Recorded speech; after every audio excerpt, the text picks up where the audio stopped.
अस्सलाम वालेकुम, hi everyone, welcome back to my channel. कैसी है मेरी प्यारी सी यूट्यूब फैमिली। मैं दुआ करती हूँ आप बिल्कुल ठीक ठाक हो, खुश हो, मज़े में हो। मैं भी अल्हम्दुलिल्लाह ठीक हूँ, शुक्र अल्लाह का। तो आज का व्लॉग शुरू कर रही हूँ और आज का जो व्लॉग है ये 2 दिन का व्लॉग मैंने इकट्ठा करके एक बनाया है, क्योंकि काफ़ी जो है ना अपडेट देनी थी आपको। और उसके लिए क्या है कि जो लास्ट मैंने अभी हम लोगों ने वैक्सीन लगवाई है, second dose. So first dose से तो कुछ ऐसा नहीं हुआ था, मैंने उसका भी एक्सपीरियंस आपके साथ शेयर किया था। अल्हम्दुलिल्लाह हम सब बिल्कुल ठीक रहे थे, मेडिसिन लेते रहे थे और सब कुछ ठीक रहा।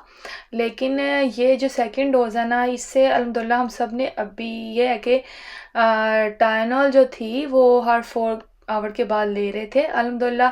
बाजू पहले दिन तो दर्द होता रहा, सोते हुए भी काफ़ी प्रॉब्लम हुई थी क्योंकि उस साइड पे सोया नहीं जा रहा था।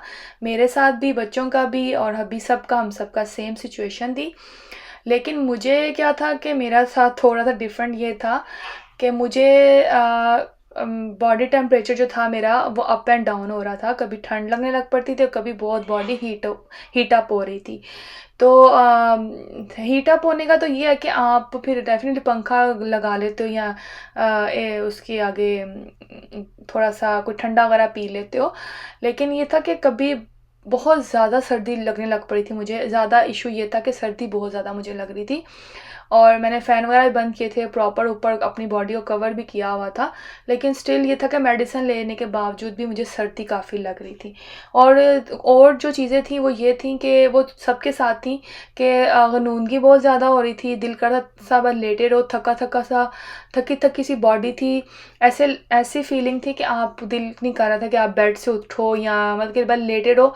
मेंटली तौर पे काफ़ी ड्रोजीनेस थी, मतलब कि आपको का दिल कर रहा था कि आप बस लेटे रहो, सुकून करो। मतलब कि इस तरह का था कि आप एक्टिव नहीं थे ना, कुछ इस तरह की तबीयत थी मेरी ख़ास तौर पे। बाकी सबके साथ भी यही था, बच्चों को भी यही फीलिंग थी, अभी के साथ भी, कि वो नींद की फीलिंग ज़्यादा थी, ड्रोजीनेस थी और बाजू भी दर्द कर रहा था। लेकिन मेडिसिन से उनको काफ़ी फ़र्क था। लेकिन मुझे क्या हुआ कि मुझे ज़्यादा सर्दी लग रही थी, तो मैं डॉक्टर पे चली गई थी। पास ही हमारे वॉकिंग क्लिनिक था, कि हालांकि था कि कोई इतना बड़ा मसला नहीं लग रहा था, लेकिन हबी ने कहा नहीं तुम एक दफ़ा दिखा दो, पूछ लेने में क्या हर्ज है। खैर मैंने तो आज पूरा दिन बस ये था कि लेट ही रही हूँ, कुछ भी नहीं मैंने किया। डॉक्टर पे गई, उन्होंने कहा कोई ऐसा मसला नहीं है, सब कुछ ये नॉर्मल है। तो बस ये कि आपने अपनी मेडिसिन जो पेन किलर है वो आप लेती रहें तो ठीक हो जाएगा। अगर बहुत ज़्यादा कंडीशन ख़राब हो के शिवरिंग होने लग पड़े आपको, अगर आपने प्रॉपर कपड़े पहन के रेस्ट कर रहे हो 2-3 दिन, तो उन्होंने कहा रेस्ट करें आप ना, अगर इस तरह की तबीयत हो। मैं आज बस रेस्ट करूँगी। हबी ने कहा कि तुमने बस रेस्ट करना, क्योंकि बार बार मेरी तबीयत ना अप एंड डाउन हो रही थी। तो बस यहाँ पे बन रहा है नाश्ता और हबी ने और बच्चों ने मिलके ही नाश्ता बनाया था। मैंने तो रेस्ट ही किया आज सारा दिन। और नाश्ता जो था वो ऑमलेट था और मज़ेदार सा इसके साथ ब्रेड थी। और भी मैंने पीछे आपको दिखाया, एक बहुत ही प्यारा सा मैं लाई हूँ एग रखने वाला कंटेनर लाई थी, तो वो भी मैंने सोचा था आपके साथ शेयर करूँ। बच्चों ने ही आज की जो है ना ये वीडियो बच्चों ने ही बनाई है और नाश्ता भी उन्होंने ही बनाया था।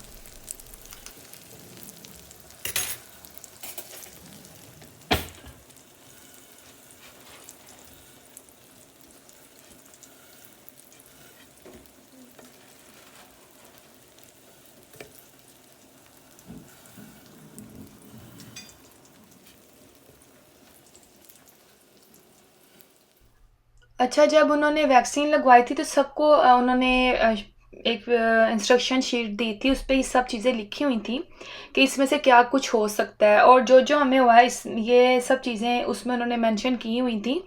मतलब कि जिस तरह की थकावट होगी, आपको ठंड लगेगी और ड्रोजीनेस होगी, हेडेक होगा और इसके अलावा जॉइंट पेन भी हो सकते हैं आपके। तो ये सब चीज़ें उन्होंने बताई हुई थी।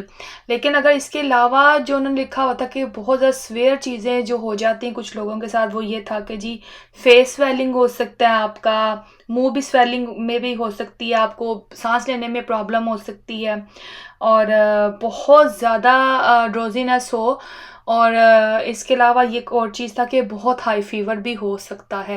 तो अल्हम्दुलिल्लाह कि इसमें से कुछ नहीं था, लेकिन मुझे जिस तरह नॉर्मल गर्मियों का मौसम है, तो उसके मुकाबले में बहुत ज़्यादा सर्दी लगनी कि मैंने सारे घर के पंखे वगैरह भी और एसी भी बहुत नॉर्मल कर दिया था, क्योंकि बाकी सब तो को भी घबराहट हो रही थी, किसी को तो बॉडी बहुत ज़्यादा हीटअप थी मेरे बच्चों में से, तो एसी बंद इसलिए भी नहीं मैंने किया।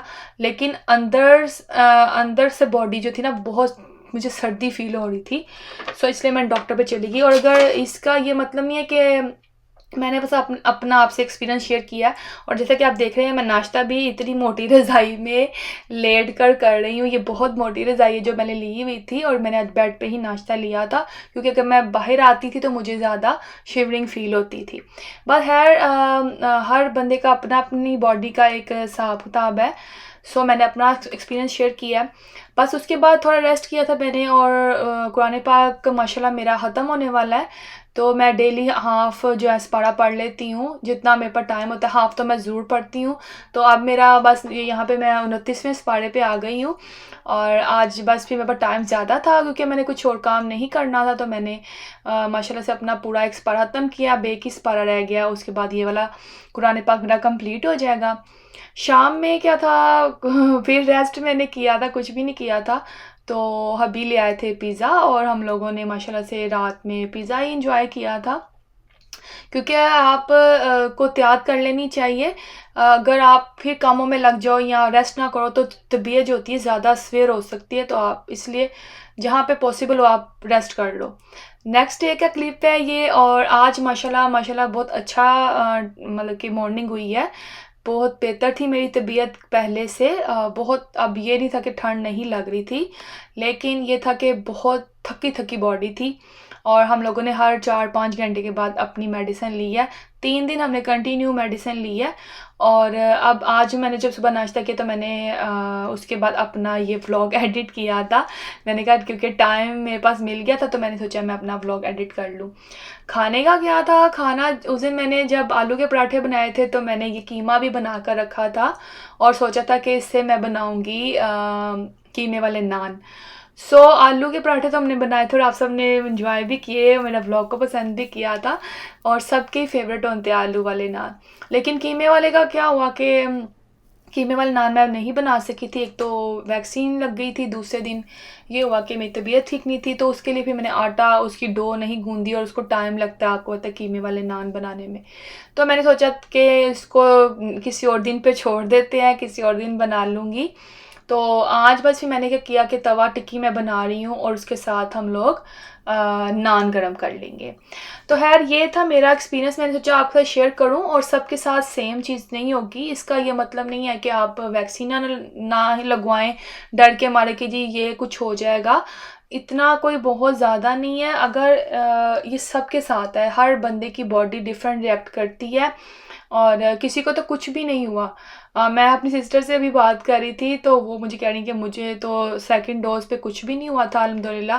फर्स्ट डोज़ पे उनकी थोड़ी सी तबीयत ऐसी हुई थी, मतलब हेडेक और फ़ीवर वगैरह की ना।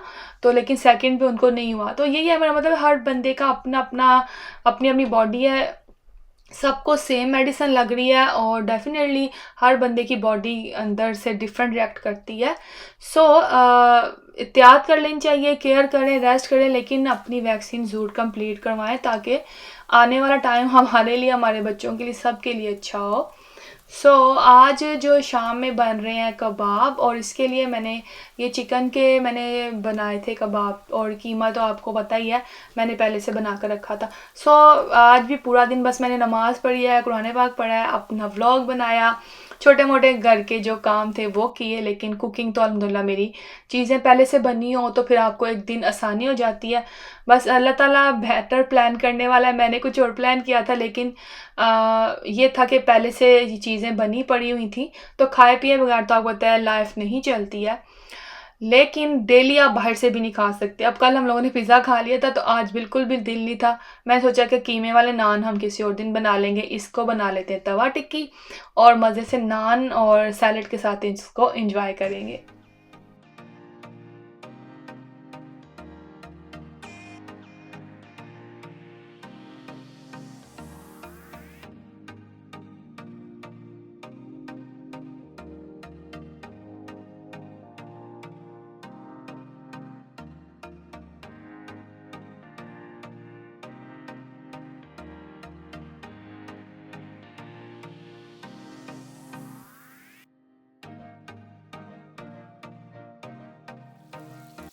अच्छा, यहाँ पर मैंने आपसे एक टिप शेयर करनी थी और वो ये थी कि जब भी आप किसी टाइप के भी कबाब बनाएं ना, तो उसके मसाले के अंदर ही थोड़ा सा ऑयल डाल लें। उससे क्या होता है कि आपको कबाब बनाते हुए लैदा से पैन में ऑयल डालना नहीं पड़ता। और दूसरा क्या होता है कि अगर आपके कीमे के अंदर चर्बी नहीं है तो वो उस ऑयल का जो होगा ना, ऑयल से क्या होता है कि फिर वो अच्छे से सॉफ्ट कबाब बनते हैं, क्योंकि चर्बी हमारे अक्सर चिकन के अंदर तो इतनी होती ही नहीं है, और बीफ के मैं कबाब दरअसल नहीं बनाती हूँ। यहाँ पर मैं हमेशा इसके कबाबों के अंदर ही ऑयल ऐड कर लेती हूँ, और लैदा से फिर मुझे ये होता है उससे कीमा भी नरम बनता है और अंदर से सॉफ्ट हो जाते हैं कबाब, ऊपर से क्रिस्पी बनते हैं।